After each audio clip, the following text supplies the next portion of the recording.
Hello दोस्तों, welcome back to my YouTube channel EDU update. Hope आपको मेरे सारे वीडियोस पसंद आ रहे हैं। अगर आ रहे हैं तो प्लीज़ प्लीज़ प्लीज़ चैनल को सब्सक्राइब करना मत भूलिएगा। साथ ही साथ बेल आइकन को ज़रूर दबा दीजिएगा ताकि आपको मेरे सारे ही अपकमिंग वीडियोस के अपडेट्स आते रहे और नोटिफिकेशन भी आपको मिलते रहे। सो आज का हमारा वीडियो उन लोगों के लिए है जिनके पास डोमिसाइल सर्टिफिकेट नहीं है, जिनके पास नेशनलिटी सर्टिफिकेट नहीं है, या फिर जिनके पास एज सर्टिफिकेट नहीं है। तो वो घर बैठे फिर कुछ ही स्टेप्स के अंदर किस तरीके से वो डोमिसाइल सर्टिफिकेट पा सकते हैं, मैं इस वीडियो में आपको सारा ही डिटेल दिखाऊंगा और एंड टू एंड आपको शो करूंगा और आपको दिखाऊंगा भी कि इस तरीके से डोमिसाइल सर्टिफिकेट घर बैठे आपको मिल सकता है। तो चलिए चलते हैं डायरेक्टली मेरी कंप्यूटर स्क्रीन पे और वहाँ पे मैं आपको दिखाता हूँ कि किस तरीके की क्या प्रोसीजर है जो कि फॉलो करने पे आपको डोमिसाइल, नेशनलिटी और एज सर्टिफिकेट घर बैठे ही आपको मिल सकती है। सो ये काफ़ी आसान सी प्रोसीजर है, तो वीडियो को एंड तक ज़रूर देखिएगा, कोई भी स्टेप्स मिस मत कीजिएगा। तो चलिए चलते हैं। ये है मेरा कंप्यूटर स्क्रीन और इसके ऊपर आप में आपको दिख रहा होगा कि यहाँ पे मैंने एक एप्लीकेशन वेबसाइट ओपन किया है जिसका नाम है आपले सरकार। ये पर्टिकुलरली महाराष्ट्र के लिए वेबसाइट क्रिएट की गई है, महाराष्ट्र के स्टूडेंट्स के लिए, महाराष्ट्र के लोगों के लिए। डोमिसाइल सर्टिफिकेट कहा जाए या माइग्रेशन सर्टिफिकेट कहा जाए, यहाँ पे आपको हर एक तरह का डॉक्यूमेंट मिल सकता है। आपका 10th 12th देन आपका ग्रेजुएशन के कोई भी आपके अगर मार्कशीट्स खो गई है तो यहाँ से आप सारी ही चीज़ें आप मंगवा सकते हो। तो चलिए चलते मैं आपको दिखाता हूँ कि किस तरीके से आज का हमारा टॉपिक जैसे कि डोमिसाइल सर्टिफिकेट के लिए है, तो मैं आपको दिखाता हूँ कि किस तरीके से आपको डोमिसाइल सर्टिफिकेट आपको मिल सकता है। सो एक वेबसाइट कुछ इस तरीके से लुक करती है। अगर आप वेबसाइट पे फर्स्ट टाइम आए हो तो यहाँ पे सब रजिस्ट्रेशन करना मैंडेटरी है। तो सबसे पहले चलिए चलते हैं, रजिस्ट्रेशन कर लेते हैं हम लोग। ये वेबसाइट का लिंक मैंने डिस्क्रिप्शन बॉक्स में भी दे रखा है, सो आप डायरेक्टली वहाँ पे जाके क्लिक करके आप यहाँ पे पहुँच सकते हो। तो देखिए, अगर हम लोग फर्स्ट टाइम आते हैं तो यहाँ पे रजिस्ट्रेशन करना ज़रूरी होता है। तो चलिए हम लोग एक बार रजिस्ट्रेशन की प्रोसेस देख लेते हैं। यहाँ पे आपको न्यू यूज़र और रजिस्ट्रेशन का एक ऊपर में ऑप्शन दिखेगा, उसके ऊपर आप क्लिक करोगे। उसके बाद में आपको यहाँ पे दो बॉक्सेस दिखेंगे। यहाँ पे दो बॉक्सेस के अंदर ऑप्शन दे रखा है कि आप किस तरीके से रजिस्ट्रेशन करना चाहते हो। देखिए, ऑप्शन 1 में ऐसा है कि आप सिंपली आप अपना मोबाइल नंबर और अपना जनरल डिटेल्स डाल के भी आप रजिस्ट्रेशन कर सकते हो। या तो ऑप्शन सेकंड इस तरीके से है कि आप पहले अपने सारे डॉक्यूमेंट्स अपलोड कर दीजिए ताकि फिर बाद में आपको कभी भी कोई भी डॉक्यूमेंट्स अपलोड ना करना पड़े, वो डायरेक्टली वहीं से फैच कर ले। तो ऑप्शन 1 अभी के लिए काफ़ी आसान लगता है, तो चलिए हम लोग ऑप्शन 1 से ही हम लोग फॉलो कर लेते हैं। तो ऑप्शन 1 में क्या दिया है, अगर एक बार हम लोग ऑप्शन 1 चूज़ करते हैं तो उसके अंदर आपको सबसे पहले अपना सिटी सिलेक्ट करना पड़ता है। तो चलिए मैं अपना सिटी सिलेक्ट कर लेता हूँ। उसके बाद में आपको मोबाइल नंबर डालना होता है यहाँ पे। अब ये वही मोबाइल नंबर डालिएगा जहाँ पे जो एक्टिव हो, ताकि आपको उसके अंदर आपका OTP आ जाए और OTP के बाद में आपको आप वो OTP यहाँ पे डाल दो और फिर वहाँ पे आपको यूज़र नेम लिखना पड़े। मेनली यहाँ पे डिस्ट्रिक्ट वही लिखना जहाँ से आप बेसिकली हो।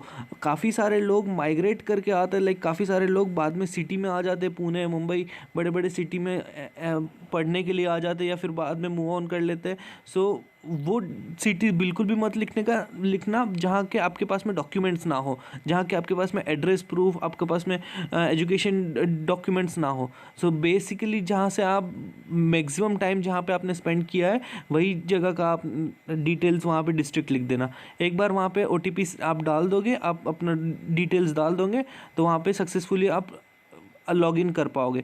एक बार आपने रजिस्टर कर दिया तो यहाँ पे लॉगिन डिटेल्स के अंदर आपको अपना यूज़र आईडी और पासवर्ड जो कि आपने लास्ट स्क्रीन में रजिस्ट्रेशन के टाइम पे सेट किया हुआ है वो आपको यहाँ पे डालना होगा। और उसके बाद में आपको नीचे में कैप्चा कोड डालना होगा। जैसे कि मेरे सिचुएशन में मैंने अपना लॉगिन ID पासवर्ड डाल चुका और यहाँ पे कैप्चा कोड रहेगा FACGB। सो ये मुझे कैपिटल लेटर में डाल देना है और उसके बाद में यहाँ पर मुझे वही डिस्ट्रिक्ट सिलेक्ट करना है जो कि डिस्ट्रिक्ट मैंने प्रीवियसली एप्लीकेशन का रजिस्ट्रेशन करने के टाइम पे मैंने किया था।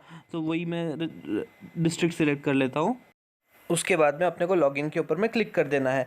याद रखिएगा, रजिस्ट्रेशन वाला जो पहला प्रोसेस था वो ओनली 1 टाइम एक्टिविटी है। उसके बाद में आपको ईच एंड एवरी टाइम आपको सिर्फ लॉगिन करना है अपने यूज़र ID पासवर्ड से रहेगा। जैसे कि मैंने आपको यहाँ पे दिख रहा होगा, मैंने एज, नेशनलिटी, डोमिसाइल सर्टिफिकेट के लिए अप्लाई कर चुका हूँ और साथ ही साथ मेरा माइग्रेशन सर्टिफिकेट के लिए भी मैंने अप्लाई कर चुका हूँ।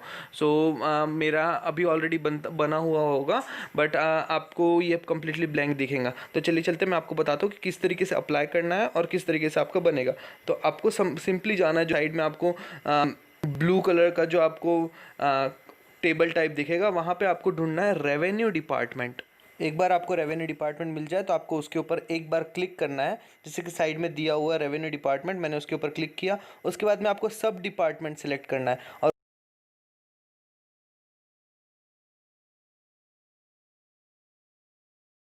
अंदर भी आपको दो ऑप्शंस दिखेंगे, उसमें से आपको रेवेन्यू सर्विसेज करके जो ऑप्शन है वो सिलेक्ट करना है। और उसके बाद में आपको यहाँ पे काफ़ी चेक बॉक्स दिखेंगे कि आपको कौन सा रेडियो बटन्स के साथ में उसके फील्ड नेम्स दिखे रहेंगे और काफ़ी सारे ऑप्शंस दिए रहेंगे कि आपको कौन सा सर्टिफिकेट जनरेट करना है। तो यहाँ पे आपको सबसे नीचे age, nationality and domicile certificate के ऊपर में क्लिक करना है। एक बार आपने क्लिक कर दिया और ओके दबा दिया तो ये आपको नेक्स्ट पेज के ऊपर रिडायरेक्ट कर देगा और उसके अंदर सबसे पहला ही ऑप्शन आपको फिर से दिखाई देगा, age, nationality and domicile certificate. तो आपको अपार्टमेंट के अंदर फिर से वही वाला एक बार सिलेक्ट करना है। बाद जो स्क्रीन ओपन स्क्रीन है, यहाँ पे आपको सिर्फ बताया गया है कि आगे चल के आपको कौन कौन से डॉक्यूमेंट्स लग सकते हैं। तो प्रूफ ऑफ आइडेंटिटी, आपको आइडेंटिटी प्रूफ के अंदर आपको ये सारे ऑप्शंस दे रखे हैं, इनमें से कोई भी आपको एक ऑप्शन आपके पास में रेडी रखना है। उसके बाद में आपके पास में होना चाहिए अदर डॉक्यूमेंट्स में ये सारे ऑप्शन दे रखे हैं, like water bill, ration card, Aadhaar card. So उनमें से आपको एक डॉक्यूमेंट रखना है अपने पास में, ये सारा सॉफ्ट कॉपीज़ में रखना है। उसके बाद में एज प्रूफ है, तो एज प्रूफ के लिए आपके पास में बर्थ सर्टिफिकेट होना चाहिए, स्कूल लिविंग सर्टिफिकेट होना चाहिए, देन फादर्स डोमिसाइल सर्टिफिकेट होना चाहिए। इन सब में से कोई भी एक सर्टिफिकेट आपके पास में होगा तो भी आप आगे काम कर सकते हो। उसके बाद में दिया हुआ रेसिडेंस प्रूफ, अब आप कहाँ पे रहते हो, अगर आपके पास में इलेक्ट्रिक बिल है या फिर आपके पास में रेसिडेंस प्रूफ बाय तलाठी है, या ये तीनों ऑप्शंस में से कोई भी एक ऑप्शन आपके पास में अगर है तो आप उसको भी आप अपने सॉफ्ट कॉपीज़ में रख लीजिए। और उसके बाद में मैंडेटरी इसके अंदर में अदर्स और सेल्फ डिक्लेरेशन का दिया। अदर सेल्फ डिक्लेरेशन का एक फॉर्म होता है जो कि आगे चल के मैं आपको वो फॉर्म आपको फिलअप करना होता है और वो फिल करके आपको फिर से स्कैन करके आपको वापस से यहाँ पे अपलोड कर देना होता है। तो ये सिर्फ आपको प्री इंडिकेशन देने के लिए था कि कौन कौन से डॉक्यूमेंट्स आपको आगे चल के प्रोसेस में रिक्वायर्ड रहेंगे, तो उन सब की सॉफ्ट कॉपीज आप अपने पास में रेडी रखिए। जैसे ही हम लोग नेक्स्ट पे क्लिक करते हैं तो मेन एक फॉर्म ओपन हो जाता है जहाँ पे आपको अपना सारा जनरल डिटेल्स डालनी होती है, जैसे आपका सैल्यूटेशन, देन नेम और फुल जो आपका नेम रहेगा वो आपका डायरेक्टली अपने रजिस्ट्रेशन पे जो नेम लिखा है वो वहाँ से रिडायरेक्ट कर लिया जाएगा। और उसके बाद में आपको अपने फादर का नेम, उनका सैल्यूटेशन, उनका डिटेल्स डालना है। देन आपका कॉन्टैक्ट नंबर, आपका occupation along with your email ID. So ये सारी चीज़ें आपको करेक्ट डालनी है ताकि आपको कल जाके कुछ भी अगर इशू होता है तो आपको उसके वाया आपको कोई भी कांटेक्ट कर सकता है। उसके बाद में आपको लिखना है कि residing at present address since. So ये मेनली इसीलिए होता है क्योंकि सर्टिफिकेट होता है वो उन्हीं को मिलता है जो काफ़ी सालों से महाराष्ट्र के अंदर में रह रहे, एटलीस्ट 10 ईयर्स से रह रहे। तो आपको वो प्रूफ करना होता है। वो प्रूफ करने के लिए ही यहाँ पे क्वेश्चन पूछा जाता है कि आप महाराष्ट्र में कितने सालों से रह रहे हो, प्रेजेंट एड्रेस पे कितने सालों से रह रहे हो। फिर यहाँ पे लिखा अप्लीकेंट एड्रेस के अंदर आपको बेस एड्रेस लिखना होता है जहाँ के आपके पास में सारे डॉक्यूमेंट्स हैं और आगे चल के आप उसके प्रूफ देने वाले हो। तो मेरे सिचुएशन में तो मैंने जहाँ से कंप्लीट स्किंग किया वही मेरा घर है, तो और मैक्सिमम टाइम मैं वहीं रह चुका हूँ, तो मैं वहाँ का एड्रेस डाल दूँगा। उसके बाद में बर्थ डिटेल्स डालना है कि हाँ आपका बर्थ कहाँ पे हुआ है, तो आपके बर्थ सर्टिफिकेट पे जो भी प्लेस दिया हुआ है उसका बराबर से आपको वहाँ पे डिटेल डाल देना है, बिकॉज आगे चल के सारे ही डॉक्यूमेंट्स आपको सॉफ्ट कॉपी में अपलोड भी करने पड़ेंगे। सो अगर कुछ भी मिसमैच होता है तो वो लोग आपका फिर माइग्रेशन आपका डोमिसाइल सर्टिफिकेट अटका देंगे, वो आपको क्रिएट करने नहीं देंगे। और उसके बाद में आपको अपना एजुकेशन डिटेल्स डाल देना है। एजुकेशन डिटेल्स में आपको यहाँ पे HSC, SSC प्लस ग्रेजुएशन तीनों का भी डिटेल्स आप अपना ऐड कर देना है, ताकि वहाँ पे आपको क्लियरली प्रूफ हो जाए कि हाँ आप मैक्सिमम टाइम महाराष्ट्र में ही थे। तो जैसे कि मेरा HSC, SSC दोनों भी मेरा होम टाउन से हुआ और ग्रेजुएशन मेरा अदर सिटी से हुआ, बट तीनों भी चीज़ें थी, तीनों भी कॉलेजेस थे महाराष्ट्र के अंदर में ही। सो मैंने उसको ऐड कर देना है। और उसके बाद में सर्टिफिकेट का रीज़न लिख देना है। तो मेरा जैसे सर्टिफिकेट का रीज़न था एक ज़माने में कि मैं हायर स्टडीज़ करना चाहता हूँ, तो फिर मैं वही लिख दूंगा कि I want to opt for higher studies. और उसके बाद में आई एक्सेप्ट के ऊपर में आपको क्लिक कर देना है। एक बार आप सारे डिटेल्स करेक्टली डाल दोगे तो उसके ऊपर में आई एक्सेप्ट कर दीजिएगा और उसके बाद में नेक्स्ट कर दीजिएगा। तो ये सिर्फ 3 स्टेप्स होती है। एप्लीकेशन फॉर्म जो कि हमने अभी फिल किया, उसके बाद में आपको अपलोड डॉक्यूमेंट्स का एक ऑप्शन आएगा। जैसे ही आप नेक्स्ट करोगे तो वहाँ पे आपको नंबर ऑफ़ फील्ड्स आ जाएगी जहाँ पे आपको डॉक्यूमेंट्स अपलोड करने हैं।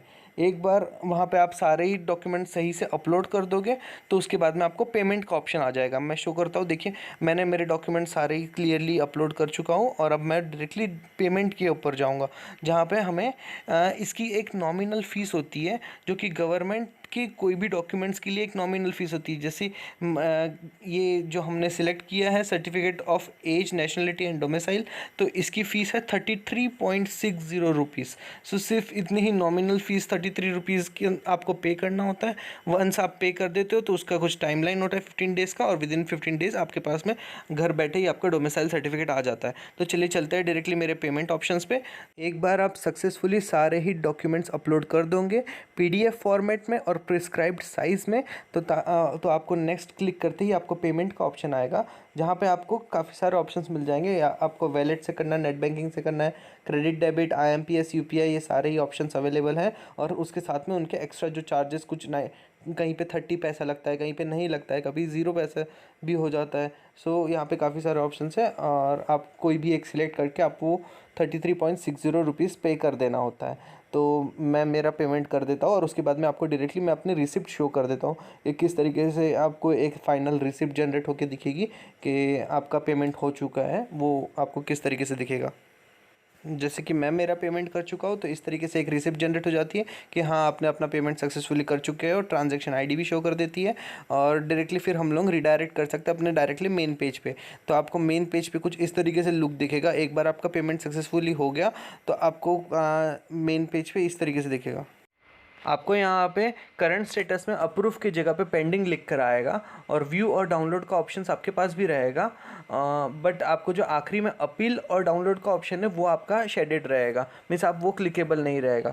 वहाँ पे आपको क्लियरली बताया गया रहेगा। जैसे कि मेरा डॉक्यूमेंट ऑलरेडी जनरेट हो चुका है, इसलिए मुझे यहाँ पे डाउनलोड का ऑप्शन क्लिकेबल दिख रहा है, और आपको वहाँ पे नहीं दिखेगा। आपको वहाँ पे एक्सपेक्टेड सर्विस डिलीवरी डेट दिखाया जाएगा। मीन्स जैसे कि मेरा पेमेंट किया था मैंने 16/9/2020, मीन्स 4 दिन पहले ही किया था मैंने, और मेरे को डिलीवरी डेट दिखा रहा था 3rd अक्टूबर।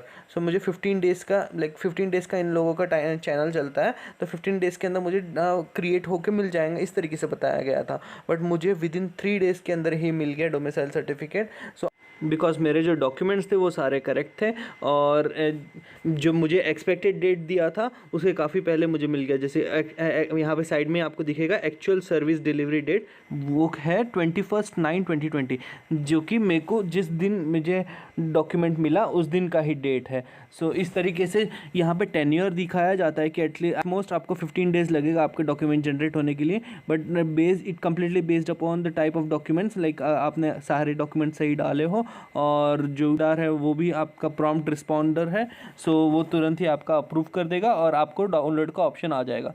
सो अगर आपको with in particular tenure that is 15 days अगर आपको नहीं आता है, तो आपका जो एप्लीकेशन में है इस लिंक पे आपको अपील का जो ऑप्शन है वो हाईलाइट हो जाएगा और उसको क्लिकेबल बन जाएगा। तो उसको क्लिक करना है और वहाँ पे आपका ऑप्शन आ जाएगा कि आप अपील कर सकते हो कि भाई मेरा अभी तक ये क्यों नहीं बना। जनरली ये होता नहीं है, ये आपका आ ही जाता है।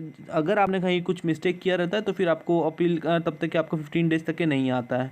सो अगर आपका सही से सक्सेसफुल सब कुछ सक्सेसफुल हो गया तो आपको डाउनलोड का ऑप्शन आ जाएगा। जैसे कि मेरा सक्सेस दिखा रहा है यहाँ पे, और मुझे डाउनलोड का ऑप्शन आ चुका था। उसके बाद में मेरा डॉक्यूमेंट भी जनरेट हो गया। तो डॉक्यूमेंट कुछ इस प्रकार से जनरेट हुआ है। Let me show you my domicile certificate.